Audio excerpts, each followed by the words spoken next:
30 most beautiful rose varieties and types in the world. Let's dive in. Knockout Rose is a shrub rose bred by American rose grower in 1989. Knockout Rose, known for its vibrant red color, is a classic symbol of love. They are easy to grow and don't need special care. Acropolis Rose, bred in France in 2001, is an exuberant rose with striking colors that run across of pink to light red-brown. Acropolis Rose resemble a peony in their shape and have a pink color.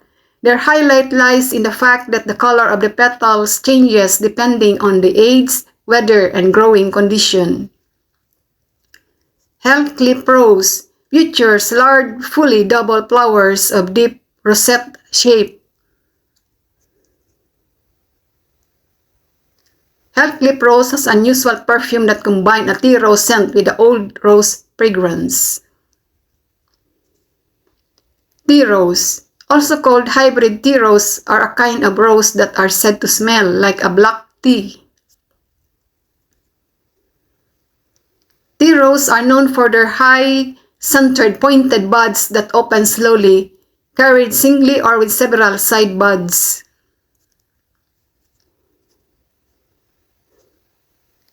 Grandiflora roses.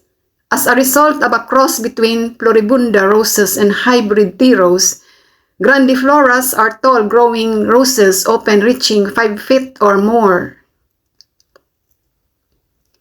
Grandifloras have the same shaped flower as the tea rose parent but with large clustered double blossoms and with stem shorter than the tea rose. English roses were developed by David Austin starting in 1969. English roses are combining the best attributes of modern hybrid roses with the best of the old roses. Floribunda roses. They are a cross between hybrid tea rose and polyantha roses, combining free-flowering, fragrant blooms and hardiness. Floribunda roses have the ability to bloom continually. They bear many flowers in large clusters, hardier and more robust, and with a higher disease resistance. Polyantha roses, commonly known as multiflora rose, is native to Eastern Asia, China, Korea, and Japan. Polyantha roses are dwarf, compact with small semi-double flowers, an excellent choice to be planted along foundation to provide a bright border. Next, China roses, also called Rose chinensis, having brought from China before 1894, it is one of the oldest cultivated roses.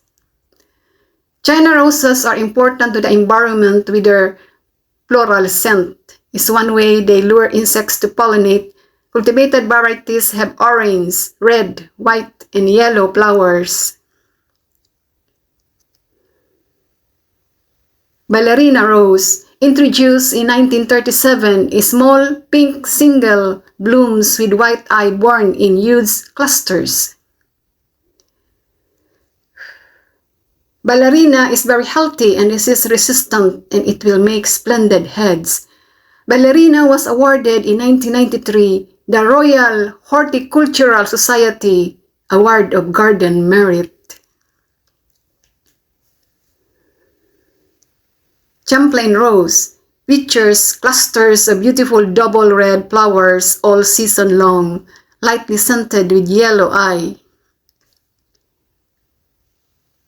Champlain rose is believed to be hardy and ever-blooming, and only hard frost can stop her from flowering.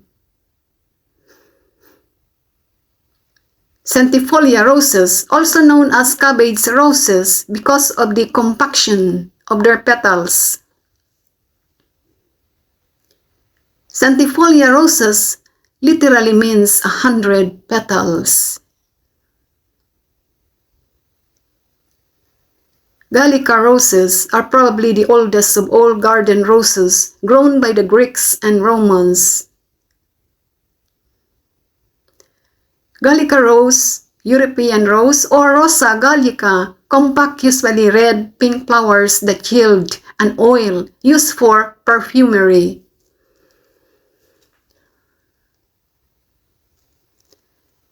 Noisette rose, a climbing plant with larger blooms.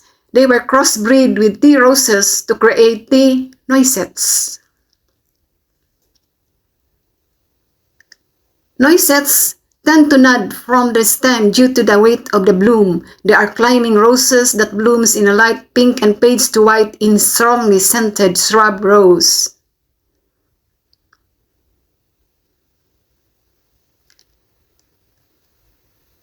David Austin rose. The key features of David Austin roses is their pretty cup or rosette-shaped blooms with wide range of colors.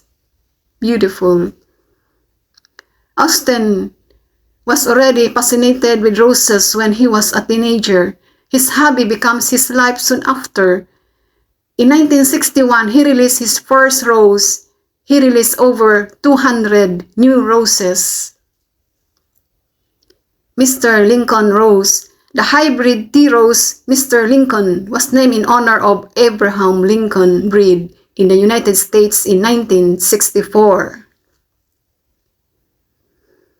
Mr. Lincoln are the most popular variety of roses and are number one choice of florists. Graham Thomas rose, a rose that grows upright with lovely deep yellow flower filled with petals. Graham Thomas rose is used as climbing flower with strong fragrance and blooms repeatedly, one of the most recognizable and popular English roses. Blaze rose blooms continuously throughout the year, a low-maintenance climbing rose which is bright red in color.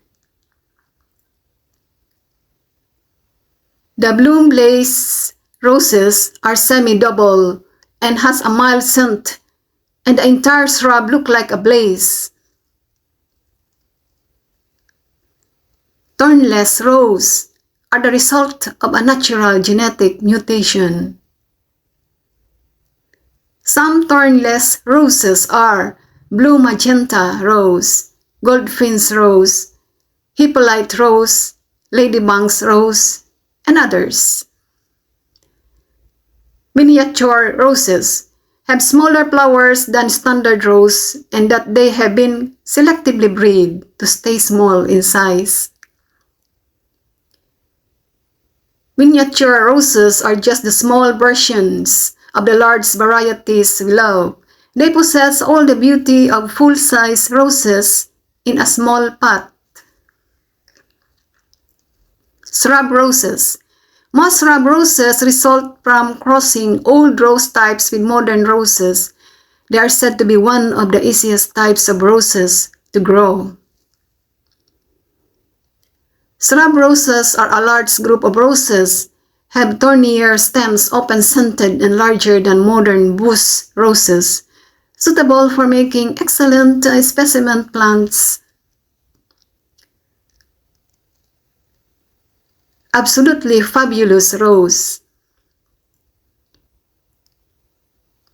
Absolutely fabulous rose is a fantastic golden yellow flower having a strong smell, compact, and a medium green glossy leaves. In 2010, it was awarded Rose of the Year.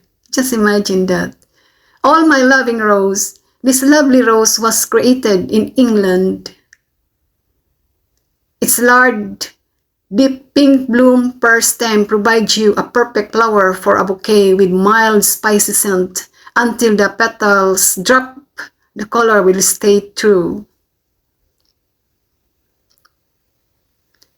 Altissimo rose, a beautiful climbing rose for fences or walls.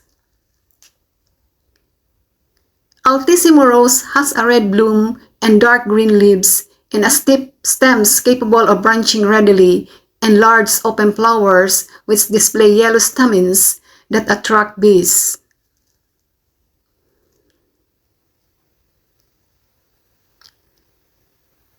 Bourbon rose. This is known as the thornless rose, perfect for heavy congested areas. Bourbon rose, in the middle of the flower, it has a dark pink blooms and fading to pale pink at the edges, also known for its sweet, fruity scent. Black baccara rose. It is a hybrid tea rose, which means that its flowers have scent that resemble that of a tea. Darcey rose. From pinker color, it developed into deeper and redder color over time with light tea scent. Diamond Days rose, bearing yellow-white flowers with strong citrus perfume. It is a hybrid tea rose. Lady in Red rose, a hybrid tea rose with large double high-centered bloom red flowers. Victor Hugo rose, with velvety red highly perfumed flowers, a hybrid tea rose and has achieved the Perfume award in The Hague in 1985. Rhapsody in Blue rose, cup semi-double wide open and reveal a bouquet of golden stamens and have a strong scent. Damask rose, one of the oldest strains of roses growing worldwide, mainly grown for commercial purposes for its exquisite scent. Double Delight rose. Introduced in 1977, it is one of the world's most popular bicolored roses.